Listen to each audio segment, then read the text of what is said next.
Eh bien, c'est parti. Eh ben, allez, Salut let's go. Yen. Salut Gaël, merci Je suis merci de ravi ton de invitation t'accueillir. et moi merci de ton invitation. Je suis ravie de faire partie de tes interviewés. Pour une fois, je passe de l'autre côté du micro, c'est toujours drôle. Oui, c'est un gimmick, de d'Avoue les studios. On invite, des podcasteurs à plonger, à raconter les coulisses de leur aventure podcastique. Donc on a beaucoup de chance. On essaye de le faire de plus en plus, en présentiel, mais bon, là, on est à l'opposé Ouais, en termes de territoire. Tu vas nous raconter un petit peu ton aventure avant de plonger. Est-ce que tu peux te présenter en quelques mots, s'il te plaît? ouais, bien sûr, donc moi c'est Yen, j'ai 41 ans et je suis aujourd'hui formatrice en marketing touristique, principalement pour les hébergeurs type, propriétaires de chambres d'hôtes, gîtes et j'interviens aussi auprès des destinations touristiques, les offices de tourisme notamment et avant ça, ce qui m'a amenée là, c'est que pendant 10 ans, j'étais consultante marketing digital en B2B. Je suis originaire de Grenoble. Donc j'accompagnais plutôt tout ce qui était start-up, TPE-PME en marketing digital et ensuite, j'ai rejoint un office de tourisme. Donc je suis partie dans le monde du tourisme, juste après ça et j'ai fait 4 ans en tant que community manager. Donc vraiment là, c'était, photo, vidéo, donc je me suis formée sur le tas. Pilote de drone aussi, ça c'est ma petite particularité, c'est que du Ah! coup je suis pilote de drone. Ce qui peut aussi être intéressant, bah, parce que, si je suis amenée à aller, sur en présentiel auprès des hébergeurs, bah, j'en profite pour faire un petit shooting si c'est le cas et ça a été le cas d'ailleurs sur certains chez certains et voilà et donc j'ai un podcast depuis, 2022, de conseils en marketing, pour, bah, justement donc ces hébergeurs touristiques, un peu aussi les influenceurs voyage et je sais que dans l'audience, ouais, il y a aussi des, influenceurs voyage, tous les acteurs du tourisme en fait en général, j'ai envie de te dire. Donc même les OK, destinations s'y retrouvent là-dedans parce que, bah, ça reste du marketing auprès des voyageurs en fait, donc ça la cible est la même et donc je fais appel aussi à des je fais des interviews d'hébergeurs, des conseils d'experts et puis des épisodes solo. super. On va plonger du coup dans ce podcast qui s'appelle Action Action réservation. Réservation. C'est vrai, je l'ai pas nommé. Heu, pou Pourquoi tu l'as lancé et surtout tu l'as lancé à quel moment dans ton parcours, entrepreneurial? Alors, en fait, donc en 2022, je négocie une rupture conventionnelle avec l'office de tourisme où j'étais en salariée. Je quitte la mission en juin 2022 et en fait, pendant un an 1 an auparavant, j'avais décidé de faire le podcast. En fait, je me gavais de podcasts. En fait, je faisais beaucoup de voitures. Je faisais, 40 minutes le matin, 40 minutes le soir. J'ai mangé du podcast pendant plus d'un an et à un moment donné, je me suis dit: «Mais en fait, c'est ça, faut que je crée mon propre podcast» et heu et donc je m'y suis mise, en fait, donc de 2021 à 2022, en l'espace de 6 mois, je crois. On va dire sur les 6 mois, de préparation. J'ai lancé le podcast au printemps 2022 et vers le 21-23 mars 2022 et donc je crois que de octobre à mars, j'avais enregistré, beaucoup d'épisodes en amont OK. pour pouvoir avoir des épisodes d'avance et En pas me batch. retrouver, voilà, en batching, moi, c'est vraiment batching et du coup, voilà, je voulais vraiment être prête au moment de la sortie et donc 3 mois avant mon départ, j'ai lancé le podcast, histoire de voir comment aussi ça prenait tout ça, même si ça allait rien changer à la décision, mais voilà, j'ai un peu fait ça en même temps et puis c'était un deuxième bébé parce que j'ai eu mon deuxième enfant aussi, en 2022, fin décembre, 2022. Donc j'avais ces 2 projets-là avec en fait, c'était un changement de vie quoi Oui. et je trouvais que la sortie au niveau du printemps, c'était aussi un signe de renouveau. Mmh. J'aime beaucoup le printemps et c'est voilà, cette ébullition que tu as au printemps quand voilà, tu vois, tout les nouveaux projets arrivent et cetera donc ça va avec, ça va avec Sup et pour la petite Super. histoire, au départ, le podcast s'appelait pas comme ça. Le podcast, il avait un nom exceptionnellement long. Il s'appelait, «Cultiver la croissance digitale, de votre business». Je sais même plus, tu vois? Le titre hyper long et en fait, j'ai une particularité, c'est que j'adore les monstera, c'est la plante monstera et qui Oui, est une plante à croissance rapide, du coup, d'où cultiver la croissance oui. digitale et voilà, donc ça allait aussi avec tout cet univers un peu de croissance, de printemps, de plantes, voilà. Il y avait un truc, il y avait un délire là-dedans et puis, je crois qu'au bout d'un an, j'ai renommé Action Réservation pour que ce soit déjà qu'il y ait le terme réservation Oui, et action parce que j'incite vraiment au passage à l'action. Voilà. super. Ben, on a une plante, comme celle-ci, dans notre studio Elles sont magnifiques, breton. c'est pour ça. Ouais, ouais, ça apporte tout de suite, de la belle couleur. Hem, donc un petit peu d'anticipation. Aujourd'hui, quel rôle il joue dans ton activité, Alors c'est ce clairement devenu podcast? mon média, sur lequel alors je dirais pas qu'il va me ramener des clients, par contre il me ramène de la notoriété. La preuve, c'est que juste avant qu'on enregistre, tu m'as dit, «On a parlé de toi» et cetera. Mmh. Aujourd'hui, le podcast, il me permet 2 choses. C'est d'aller approcher des acteurs, enfin des professionnels du tourisme, pas que côté client, mais côté expert. Ce qui fait que en les interviewant, en les approchant, ça me permet de me faire connaître, en fait. Tu vois, c'est un prétexte. C'est vraiment un prétexte, de En notoriété. béton, Ouais. Comment? en béton. Ouais, bah, carrément et puis On peut jamais passer quelqu'un toutes les te barrières. refuse. Personne Mmh. va te refuser une interview parce que, bah, c'est un peu ça touche l'ego, tu vois? Clairement, j'ai jamais essuyé un seul refus. Ça fait monter ton propre podcast en puissance parce que du coup, si l'interviewé joue le jeu, normalement, au moment du relais de l'épisode, la sortie de l'épisode, il va le relayer. Donc ça va toucher aussi, son cercle, son réseau. Donc voilà, ça a été c'est un des premiers, une des premières stratégies avec le podcast, c'était aussi d'aller chercher des experts qui allaient prendre la parole, qui allaient me permettre de faire un peu plus connaître le podcast. Après, pour moi, c'est aussi, bah, c'est ma stratégie de contenu, numéro un. En fait, je décline ensuite tout version blog et version réseaux sociaux. En fait, c'est vraiment le Mmh mh. contenu de départ que je vais décliner ensuite, que je vais décliner ensuite, sur tous mes canaux et voilà, il y a différents formats aujourd'hui, les personnes me découvrent le podcast, via Instagram principalement, mais aussi, bah, via les plateformes, de podcast et c'est vrai qu'on n'est pas nombreux, en fait, sur ce créneau-là Mmh. encore donc en fait, c'était assez facile de me trouver, quoi et Oui, puis donc aujourd'hui, aujourd'hui je le tu as vois, je suis taguée par les dans le monde des mmh, hébergeurs, sur Instagram, je suis taguée par certains hébergeurs parce qu'en fait, ils m'écoutent tous quand ils font le ménage ou au petit déjeuner. Là, il y a des moments, je sais quand est-ce que ouais, qu'ils m'écoutent et donc c'est drôle parce que quand elles font le ménage, les propriétaires, tu vois, elles vont dire: «Bah, j'ai Yen dans les oreilles». Donc en fait, comme ils se suivent aussi beaucoup entre eux, c'est comme ça, je vois bien que quand il y a une story qui parle de moi, bim, je récupère des abonnés, quoi. Donc voilà, mais c'est ouais, vraiment un super. canal d'acquisition, pas forcément de clients directement, ça me fait grossir mon audience. Par contre, ça amène c'est une preuve sociale, en fait, ça amène une crédibilité. Je pense que c'est surtout ça. Je sais que in fine, on me contacte, on s'abonne à ma newsletter parce que ça, c'est un deuxième canal, en fait. Le canal de conversion, c'est ma newsletter. C'est la newsletter, Ouais ouais. et l'acquisition, c'est pour me faire découvrir, c'est le podcast.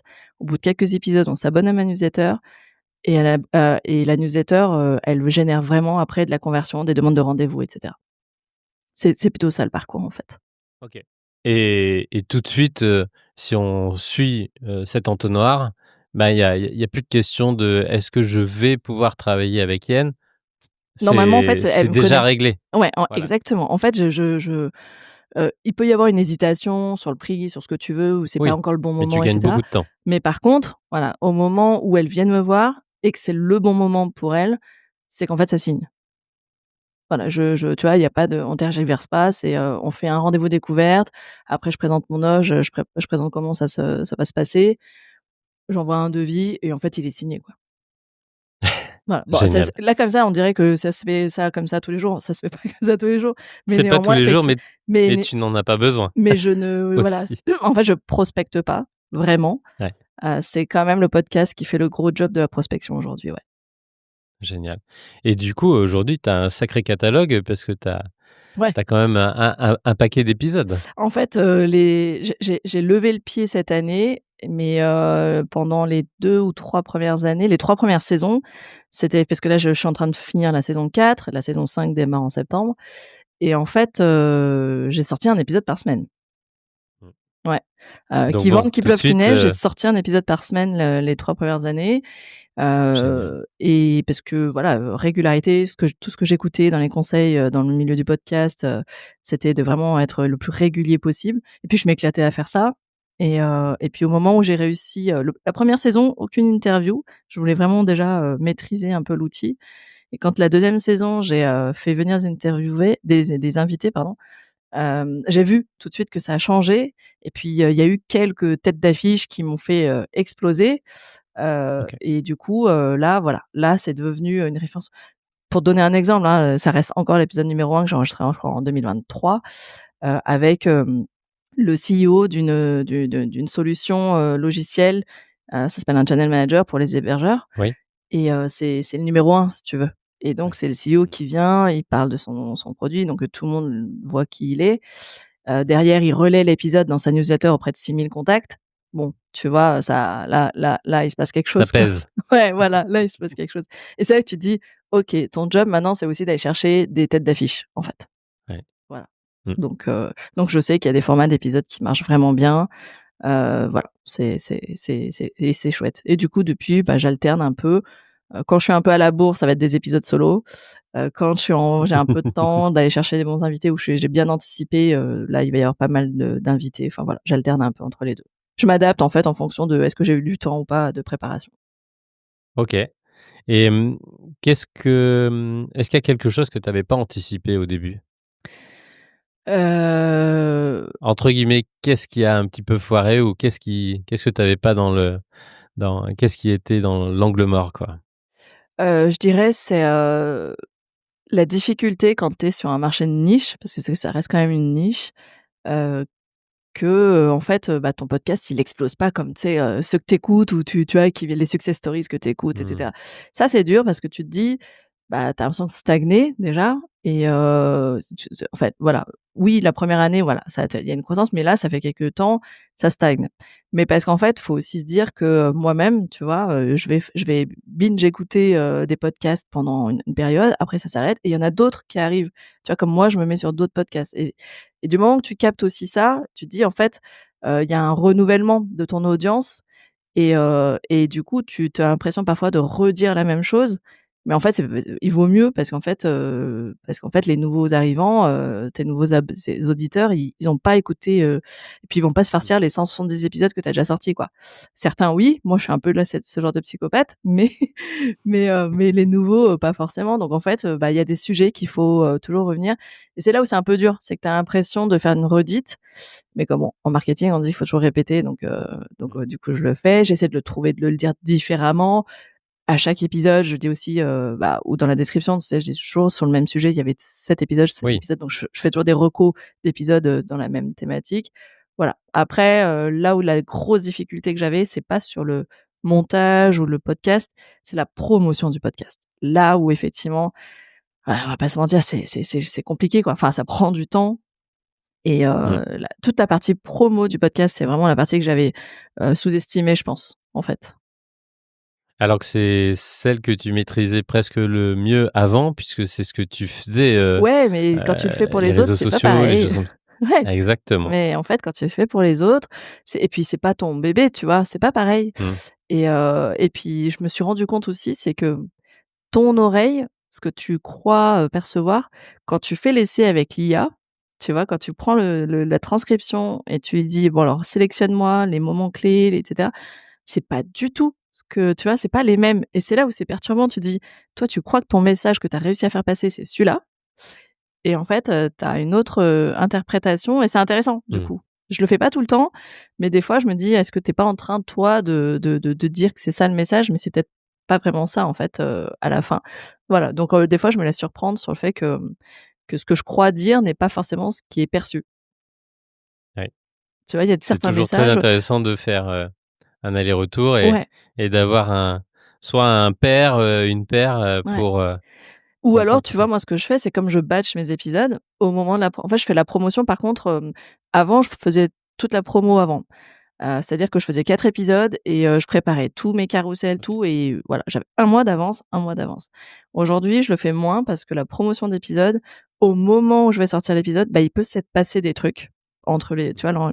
Donc maintenant, je le fais un peu plus, last minute pour l'adapter un peu plus au contexte du moment. Parfois même, je vais changer l'ordre des épisodes parce que, bah, ça s'y prête Mmh. mieux aussi. Je m'autorise ça parce que c'est pas des épisodes qui se suivent, en fait et voilà et donc je suis un peu plus, freestyle sur la promo maintenant. J'essaie de l'adapter et du coup, je le réécoute à ce moment-là. Donc des fois, je réécoute l'épisode un mois après ou 2 mois après Et là, je me dis: Ah «Ah ça change tiens». tout. Et pour la petite histoire, pour la première fois, tu vois, en 4 ans, il m'est arrivé de refaire tout un épisode, mais il m'allait absolument plus. Je sais pas, j'étais peut-être pas dans le bon mood quand je l'ai enregistré. J'allais le sortir, je me suis dit: «Mais c'est pas du tout ce que j'ai envie de dire aujourd'hui. C'est plus moi», tu vois? Ça m'est arrivé une fois, donc la veille pour le lendemain, j'ai tout refait. J'ai réenregistré parce que je voulais que quand même ce sujet sorte, mais pas comme ça, pas avec ce message-là, pas avec cette vibe-là. Du coup, je t'ai tout refait et voilà. Mais c'est la première fois, j'espère que ça se reproduira pas, mais comme quoi en fait, je pense qu'il faut aussi, laisser un peu de spontanéité. Je suis très dans l'anticipation, mais je me rends compte qu'il faut aussi un peu laisser de la spontanéité, faire son job, et s'écouter, quoi. Voilà, ça, c'est peut-être le truc que j'ai appris plus cette année. Plus on se prépare, plus on est capable de s'organiser et d'anticiper, plus, l'impro et ce feeling, cette intuition peut s'épanouir. Mmh. Ouais et puis tu vois bien aujourd'hui, si je décide de faire, d'enregistrer des épisodes parce que, voilà, j'ai un créneau qui vient de se libérer ou et cetera. Je sors mon micro, je sors mon truc et j'envoie quoi. Avant je scripte Mmh. plus rien, je mets juste 3 bullet points, dans mon Notion. OK, on va parler de ça, je pense peut-être à un ou 2 exemples, un ou 2 cas pour illustrer mon propos et j'enregistre et one shot quoi. C'est, OK, ça c'est dans la c'est boîte. ouais et c'est dans la boîte et tu te dis: «OK, ça c'est fait», voilà. Je m'autorise même des mini épisodes capsules, tu sais, Mmh. des petits déclics là comme ça, une petite pensée, du coup j'alterne et voilà, il y a des épisodes longs comme il y a des épisodes très, très courts. Ça vient vraiment avec, l'expérience. Ouais. Comment tu t'organises aujourd'hui, si on prend, une semaine ou un mois, standard, Mmh. comment tu t'organises pour produire? Pour, Alors, au niveau de la prod, avancer? donc j'utilise un outil qui s'appelle Notion. Avant Oui. c'était Trello et j'ai basculé sur Notion Mmh. où, bah, j'ai vraiment tout mon planning, éditorial. Donc je pose mes idées dans mon Notion. Voilà, je pose mes idées, je vois à combien de temps j'en suis et cetera. Aujourd'hui, pour te donner un exemple, bon, bah, là, la saison, elle est finie. Je suis en train déjà de préparer donc la saison 5. Je vais en commencer à en enregistrer dans l'été et en fait, en général, je fonctionne par 4 épisodes. Ça fait à peu près ça, ouais, 4 épisodes d'avance, ce qui fait à peu près un mois. Quand je les sors, parce que maintenant, c'est plutôt tous les 15 jours. Ça dépend, Mmh. j'ai des périodes, ça va être, entre toutes les semaines ou tous les 15 jours. Max, c'est tous les 15 jours. Et donc voilà, j'ai mes 4 idées d'épisodes, voilà et quand j'enregistre, donc je me fais une demi-journée, ça me prend toute une matinée. Oui. J'enregistre directement donc sur mon ordi, et puis quasiment je fais le montage direct. OK. En fait, toute la partie enregistrement-montage, elle se suit parce que comme je fais, une intro, surtout s'il y a des invités, en fait, il y a une intro et un outro et je veux pas de différence de son par rapport au jour où je l'ai enregistré. Donc OK. ça voilà, généralement j'essaie de faire gaffe parce que je suis pas ingénieure du son donc tu vois, moi, faut que ce soit le plus simple possible. Donc les enregistrements avec des invités, ça se fait sur Zoom, je les stocke et j'essaie de quand même de les faire très, très vite, pour OK. qu'il y ait vraiment à peu près le même son.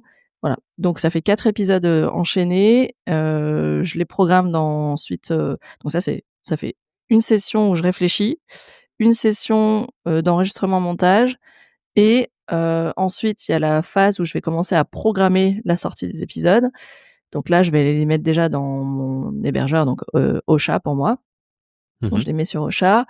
Du coup, je commence à faire la description et du coup, en faisant la description d'épisode où je suis obligée de le réécouter, du coup, bah, je prépare ma promotion, blog et réseaux sociaux. C'est là que ça me prend un temps infini parce que du coup, je réécris un peu ma On peut description. toujours peaufiner, on Ah peut ouais, toujours améliorer tout ça. Mmh. c'est affreux et voilà et ensuite, je vais programmer tout ça et j'ai fini pour le mois. Donc en moyenne, pour, 1 épisode par semaine, sur ces 4 épisodes-là, c'est une demi-journée par semaine? Non, plus, la demi-journée, Plus? c'est l'enregistrement. On va dire que la réflexion, bon, la réflexion, oui, ça dure même pas 1 heure. C'est c'est diffus Ouais, voilà, aussi? c'est ça, c'est que tu viens rajouter des trucs dans quand tu as une idée et la promotion, ouais, si on parle des 4 épisodes, ça fait une journée quand même. Ça fait une journée totale. Je dirais, ouais, plutôt une journée entière pour 4 épisodes. Pour 4 épisodes, Donc pour un donc mois une journée par d'épisodes, mois? voilà, une journée par mois OK, pour un mois d'épisodes. OK. Si on devait résumer, ça fait à peu près ça. dont un interview? Ouais, voire 2. Voire 2, OK. Ouais. Ouais, ouais. Ça te prend quand même, Maintenant ça te prend ça pas ça spécialement plus de temps? je dirais même que les interviews, ça me fait gagner du temps. Parce Ouais. que ça me fait vraiment gagner du temps, en fait, parce que, bah, c'est l'invité qui parle, je lui pose des questions. En temps de préparation, ça m'a fait rien du tout, en fait, parce qu'on Mmh. est très, très, libre, quoi, tu vois? Et non, on passe un bon moment et en fait, je réécoute en me disant: «OK, là, j'essaie d'extraire des citations, des choses comme ça». Et ouais, non, ça va aussi vite, voire plus vite, en fait. Parce Mmh. que, c'est moins, entre guillemets, un épisode de fond, tu vois? De parce que mes épisodes solo, parfois, c'est presque des masterclass, en fait. Ça arrive, il Oui, y a certains épisodes, c'est tellement conseils, tutos et cetera, ça ressemble à une masterclass. Donc, voilà, au niveau de la promo, ça va être plus faut la lourd. préparer Et ouais, et puis il faut la préparer préparer. et promotion, ouais, exactement. Alors qu'une interview, c'est, bah, en fait, écoute l'interview si ça t'intéresse, c'est des partages d'expérience et voilà, et en plus, c'est l'épisode qui marche mieux. Mmh. Donc finalement, voilà, plutôt l'inverse. Moi, les interviews, c'est C'est la vraiment les plus récré. faciles pour moi, en fait, à promouvoir. Et s'il y a pas eu de couac sur l'enregistrement, et c'est très rare qu'il y en ait, en fait, je prends les 2 bandes, donc ma piste, la piste de l'invité, ni réglage niveau son au début, pour voir si on est raccord, et après, voilà. Bon, ça m'est arrivé des fois d'oublier une ou 2 coupes, tu vois? On avait peut-être fait un truc et je l'entends pas ou je le vois pas. Bon, Oui, c'est pas grave, quoi. non, non, non. Mais voilà. OK. On entend souvent ce retour alors qu'il est, au début, pour ceux qui se lancent, un petit peu contre-intuitif. C'est Ouais, vrai. ouais, ouais, ouais, complètement. Je te propose une petite pause dans l'interview. J'ai une dizaine de petites questions du tac au tac. Yes. Ça fait la petite pause pour, rythmer, l'épisode. Solo ou duo? Solo. 1 ou plusieurs formats? Plusieurs. Hebdomadaire ou mensuel? Hebdo. Matin ou soir? Matin. Audio ou vidéo? Audio. Parfait ou brut? Ah! Brut, maintenant. Le micro sans fil ou XLR? USB, donc micro USB. USB. Présentiel ou distance? Distance. Tout à distance. Tout à OK. distance, ouais. Sponsor ou indépendante? Tentative de sponsoring. Équipe ou solo?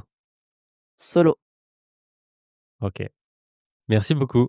Merci à toi. Heu, Justement, est-ce que tu t'es déjà posé la question du passage à la vidéo?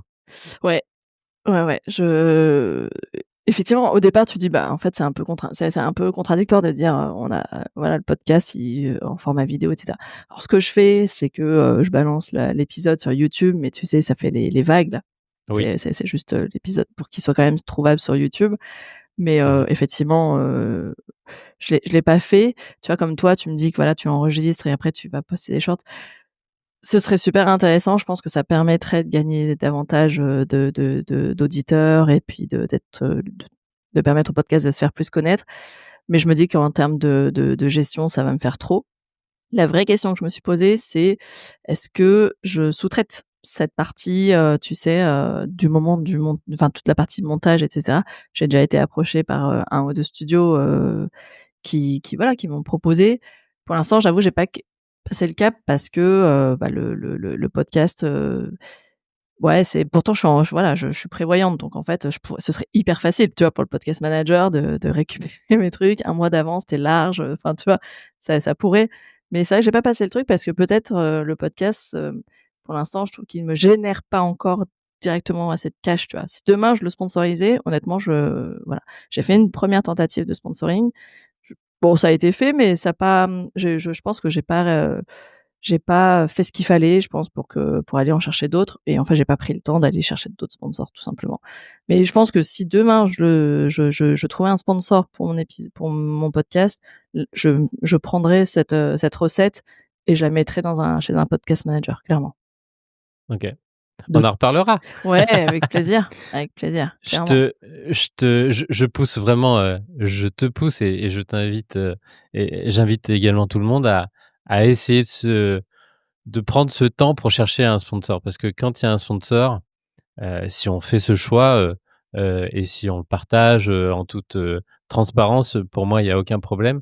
C'est vraiment gagnant parce que c'est même plus qu'un sponsor, un apport, de revenus. C'est, aussi, souvent un moment où on peut faire de la co-construction, du co-développement et c'est vrai qu'au bout de 2, 3, 4, 5 ans, et ben, ça fait du bien d'avoir des personnes pour faire du brainstorming et voir un petit peu plus, pour des entreprises ce qu'on peut apporter, Mmh, ce dont ils ont besoin et c'est vraiment souvent, des échanges, très vertueux. mmh. Donc ça amène un petit peu de revenus, mais surtout une autre énergie et la poche, d'audience, d'auditeurs, d'auditrices qui est, ben, découvert grâce à ce combo, souvent ça met quand même un paquet d'énergie et de motivation pour un Ouais, bon non, bout de mais temps.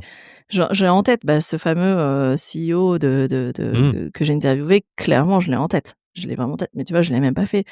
Il sait que l'épisode, enfin, tu vois, j'ai les stats, j'ai tout pour lui dire que voilà, c'est encore l'épisode 3 ans après, numéro 1, donc c'est bien qu'il y a une preuve, tu vois? Je peux y arriver avec ça, à le convaincre. Mais j'ai même pas pris le temps de faire cette tentative-là, tu vois?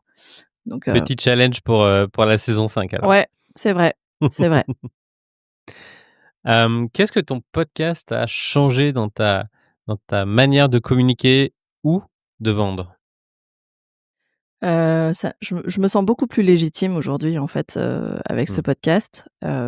Déjà parce qu'en fait, c'est aussi un gain de temps énorme parce que, bah, j'ai une bibliothèque de ressources, énorme, en fait. Comme je suis formatrice, autant te dire que le podcast est un autre, support de formation, en fait.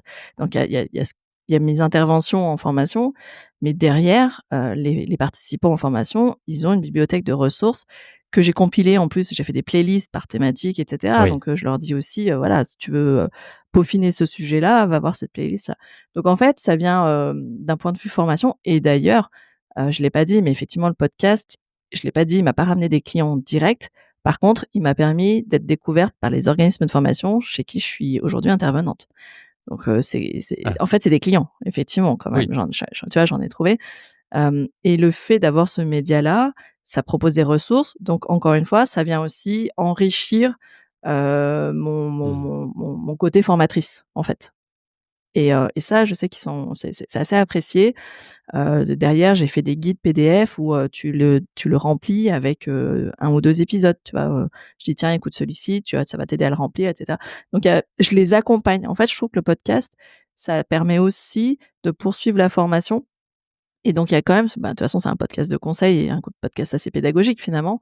Donc je trouve que c'est devenu et d'ailleurs je le vois de plus en plus, il y a de plus en plus d'organismes de formation ou des académies, tout ça, qui lancent leur Oui. propre podcast pédagogique. C'est un des sujets Mmh. que je vais bientôt aborder. C'est effectivement, le podcast est un véritable outil pédagogique et de plus en plus de territoires, s'en sont rendus compte pour former leurs professionnels, quoi. Bah, on peut se former tous les jours, on peut apprendre, découvrir, Ah bah, clairement. se remettre à jour, Bah, quand je te disais que pendant au un an, j'écoutais quotidien. des podcasts, j'ai Eh oui, l'impression de m'être j'ai l'impression de m'être reformée pendant un an en voiture, quoi. Tu vois? exactement. Ça, mais Sur vraiment, du j'ai eu temps ce off. mais c'est du temps masqué, et en fait, j'arrivais au boulot, mais j'avais des idées, mais laisse tomber, il fallait que je les note, quoi, tout de suite et puis, et c'est comme ça que j'ai monté ma stratégie de podcast en voiture. En fait, je te jure, Oui, j'étais en voiture pendant un an, j'ai monté ma stratégie, marketing, de podcast, comment j'allais faire et cetera, à force d'en écouter et j'écoutais pas forcément que des gens qui disaient comment faire un podcast, tu vois? J'écoutais juste des podcasts et à la fin tu dis: «Ah ça je vais prendre, ça je vais prendre, ça je vais prendre» et cetera et puis tu as des styles que tu vois là, moi il y a quelques styles que j'aime bien et si les auditeurs, en suivent, sauront, qui sont mes sources d'inspiration, tu vois? Il y a forcément, tu as des petits trucs que tu vas reprendre, quoi. Donc voilà. c'est normal, Ouais, c'est ouais, normal. complètement, complètement. On ne Mais copie pas, on s'inspire. exactement, exactement. Moi, pour la petite anecdote, plusieurs fois sur des trajets, je n'ai pas attendu d'arriver. Je me suis Ah, tu soit, t'es arrêté mis pour sur noter? une aire d'autoroute, soit sur une aire de pique-nique pour, noter tout de suite parce que les idées, bah, elles Ouais, ce viennent que je vais faire et maintenant, c'est parfois, c'est que je vais, m'enregistrer en dictaphone. Exactement, je l'ai fait aussi. Ouais, je m'enregistre des trucs et voilà, je Mmh, me histoire d'avoir de pas perdre l'info quoi, pour pas qu'elle disparaisse, ouais. Ouais, c'est exactement. ça. Est-ce que tu as est-ce que tu as découvert des difficultés ou des blocages, récurrents dans toute cette, production? Est-ce qu'au fur et à mesure du temps, il y a des petites choses que tu as arrêté de faire parce que, tu pas les faire, ou parce qu'elles ne t'apportaient pas, spécialement Alors de choses? Est-ce qu'il y a des petites choses comme ça que tu as laissé tomber ou au niveau par de la peur, par blocage? production, en fait, j'ai arrêté de scripter. Ah, enfin, au tout début, Ah oui, tu vois, alors je scriptais pas, mais ouais, quand même, les premiers épisodes et en fait, ça faisait, je m'écoutais, je me disais: «Ça fait pas naturel, quoi» mmh, et comme les petits bruits, tu sais, au début, tu coupes tout et à la ah oui. fin, ça fait un épisode, tu vois, ouais, c'est sûr, il y a aucun bruit et cetera. Mais en fait, à écouter, c'est Trop lisse. trop ouais et puis trop dense aussi, tu vois? Il y a parce que Oui, du coup, quand tu fais des petites pauses, des petits trucs, finalement, ça fait un temps de pause pour le lecteur aussi, pour l'auditeur et notre donc finalement, cerveau je les fonctionne laisse comme un ça. peu. Mmh. Comment? C'est notre cerveau qui fonctionne comme ça. C'est ça et ça faisait beaucoup d'informations, tu vois, dans l'épisode. Donc là, je dis pas, hein, je j'ai un débit de parole qui est quand même assez speed, donc ça, tu le retrouves quand même dans mes épisodes. Mais néanmoins, je suis plus dans le papotage maintenant, tu vois? Mmh. Je leur parle, je prends le temps c'est une discussion. Alors qu'au tout début, je me mettais cette pression de dire: «Ça tu dois montrer ton expertise». Tu vois, au début, c'était comme je te disais, c'était un levier de légitimité. Du coup, je me devais d'être, vraiment, de dire des choses d'expert et cetera et petit à petit, bah, j'ai intégré, mon personal branding beaucoup plus, en fait. C'est-à-dire que j'ai parlé beaucoup plus de moi, il y a des épisodes, c'est des où je me révèle, enfin, je me livre complètement, tu vois? Il y a Oui, je suis allée un peu plus dans l'intimité, on va dire, dans le pourquoi je suis comme ça et tu le sens de saison en saison. Tu sens la saison où je suis dans des bonnes vibes, des saisons où tu l'as un peu moins. Ça s'entend quand même, même dans le choix de tes musiques, tu vois? Il y a et on sent, si tu prends tous les épisodes, tu vas sentir qu'il y a eu, une année un peu, waouh, un peu basse, tu vois? Et là, tu sens que depuis, fin 2024, ouais, j'ai repris une patate, ça repart. ouais, 2024, c'est pas l'année fofolle, tu vois? Et fin 2024, je me dis: «Bon allez, bouge-toi» et tu sens que le podcast, il reprend une autre vibe, quoi. Ah, c'est sûr que quand on est fidèle à un podcast, on peut presque, comprendre ce qui se passe, au quotidien dans le business, un petit peu dans le perso, ça dépend comment on se livre, Mmh, mais on peut vraiment documenter et reprendre, presque mois par mois, ouais. semaine, par semaine, ce qui s'est passé. Mmh. Ouais, mais tu vois, même en tant qu'auditrice, je me suis rendu compte qu'il y avait des podcasteuses, tu l'entends, hein, dans leur tonalité, dans les sujets qu'elles choisissent aussi, tu sens que là, elle revient de loin, quoi et tu as juste envie, c'est de prendre ton Insta, de lui écrire, dire: «Est-ce que ça va?» Je te jure, je crois que je l'ai eu fait d'ailleurs pour une et tu dis: «Waouh!» ça on sent que, ouais, il y a eu des passages à vide et cetera, comme tout le monde et tant mieux, en fait, ça veut dire que voilà, tu es juste, pas surhumain et et voilà et ça, voilà, ça a été, c'est de lâcher prise, en fait, c'est d'être un peu moins dans la recherche. C'est pour ça, tout à l'heure, dans ta question, ça m'a fait rire. Brut ou parfait, au départ, c'était la recherche de la perfection, mais ça, c'est mon plus gros défaut, c'est ce perfectionnisme et aujourd'hui, je me dis: «Mais en fait, on n'attend pas de toi que tu sois parfait, on attend juste que ce que tu dises soit chouette et soit pertinent, en fait». Donc plus de pertinence et plus de lâcher prise parce que je me suis aussi rendu compte que les gens, s'ils m'apprécient, c'est parce que, parce que je dis des Mmh. conneries aussi de temps en temps, parce que, voilà, je suis une nana plutôt, rigolote quand tu échanges avec moi ou des choses comme ça et en fait, à être trop dans l'expertise, ça se ressentait pas que j'étais une nana, faut aussi qu'on ait envie de travailler avec toi. Enfin, à la base, moi, je vais aller chercher des clients. Donc, Oui. l'expertise, elle est dans ton sujet, mais tu as envie de collaborer ou tu as pas envie de collaborer avec moi aussi. Donc, en fait, je me suis dit à un moment donné, faut que ce côté un peu fun, il revienne, aussi, alors c'est pas calculé, mais je me suis aussi rendu compte de ça, Mmh. c'est est-ce que tu as envie quand tu m'écoutes, est-ce que ça te donne envie de venir bosser avec moi, quoi? Donc Moi, je voilà. dis souvent, il faut minimiser la différence entre ce qui se passe derrière le micro et ce qui se passerait quand un client est derrière ton bureau. Ouais, ouais, je suis d'accord. Il faut que ce soit quasiment la même personne parce que s'il y a un fossé, s'il y a une, une différence, on va pas la comprendre et là, il peut y avoir Et des petits ça, je suis soucis. rassurée parce que quand je fais des rendez-vous découvertes, la personne elle me dit: «Mais j'ai l'impression de te connaître en fait, que tu es la C'est même». bon. Enfin voilà, il y a Bah oui, aucune différence, donc ça c'est chouette, ça c'est le bon tu vois, c'est le bon signe ça, c'est le bon signal. ça c'est gagné. Ouais, Ouais. Si tu devais recommencer, ouais. qu'est-ce que tu ferais différemment? Et Hem, s'il y a quelque chose que tu ferais différemment? mmh, ouais, je pense que je chercherai plus vite des sponsors déjà, clairement et peut-être que j'intégrerai l'IA dès le début parce qu'aujourd'hui c'est je mets plus de temps à m'y mettre. Alors que Mmh. si je l'avais fait dès le départ, je pense que ça m'aurait fait gagner beaucoup de temps aussi. Après, C'est pas trop tard. c'est sûr qu'il y a 3 4 ans, il y avait pas Il y avait autant pas autant, c'est vrai. d'outils et l'IA n'était pas aussi, Ouais, au rendez-vous. ouais. Moi, je dis souvent, au début, on se fait très souvent une liste d'épisodes, une liste d'invités. On fait aussi la liste des sponsors que l'on pourrait approcher et on voit très bien que s'il y en a, 10, 15, 20, autant que des invités, ça veut dire que c'est quelque chose qui peut, intéresser. C'est un domaine où, il y a un podcast, où il y a Ah! OK, il y a un une marché, faisabilité. Ouais, il y a une d'accord. faisabilité déjà. Ouais. Donc ça, c'est déjà, positif. Ça veut pas dire qu'on peut les approcher directement, sans rien avoir créé, mais souvent on peut faire un épisode pilote Mmh. et puis déjà les approcher, tu vois? Juste Mmh. pour sentir un peu la Ouais. tendance. Ouais, ouais. Ça fait gagner beaucoup de temps. Ouais, mais j'ai un gros, je pense que mon prochain gros job, c'est effectivement d'aller chercher un sponsor et voilà. Ça va être, un challenge, ouais. Super.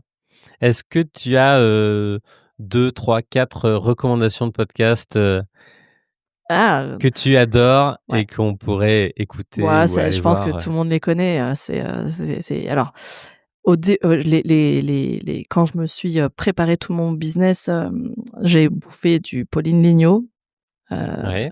Pauline Léniaud, Je peux pas, j'ai business d'Aline Bartoli. Mmh. J'ai écouté, Build Your Podcast de Safia Gourari. Oui. C'est vraiment le top 3 que j'ai écouté en mode, pendant un an, je vais monter mon business, La je mécanique. vais monter mon podcast et cetera. Aujourd'hui, je suis beaucoup plus dans, mais parce que ça c'est lié à mon évolution personnelle, je vais écouter du Nouvel Œil avec Victoria Guillemot. Oui. Ah, j'adore cette nana, quoi. Elle a 27 ans maintenant, je crois, mais elle est incroyable et puis elle tu as vu les Ouais. invités qu'elle te chope quand même sur son podcast Ah oui, depuis le oui. début, avec son micro jaune. Tu te dis: «Mais comment tu as fait pour» elle va te parler avec un Laurent Gounel, avec, Bernard Werber, avec, Et puis il y a 2 livres, il y a des ouais, il y a conférences les 2. Ah ouais, derrière. j'ai son Mmh. son 2e livre, j'ai pas lu le premier, le 2e, waouh, tu te prends une claque. Ouais, cette nana, quand tu vois, tu as besoin d'énergie, de bonnes vibes, tu vas l'écouter, quoi et tu te dis: «C'est trop chouette». Dans la même veine, dans le même état d'esprit, je vais écouter Métamorphose podcast Oui. de Anne Guéquer et j'en ai un autre que j'aime bien aussi, c'est, attends, ah oui, c'était, alors pareil, c'est en fonction de c'était à l'époque parce que bon, depuis je me suis séparée, mais Au cœur du couple, que j'aime bien aussi, et voilà. C'est à peu près, côté perso, ça va être vraiment plus, voilà, les 3 derniers que j'ai cités. Côté pro, c'est vraiment, Pauline Léniaud, Je peux pas aller business Aline, ouais. et un peu moins Build Your Podcast maintenant, mais voilà. Super. Victoria, je pense qu'on arrivera à la voir C'est dans la vrai? saison 2. Ouais, ouais, prochainement. Waouh! Ça doit ça c'est chouette.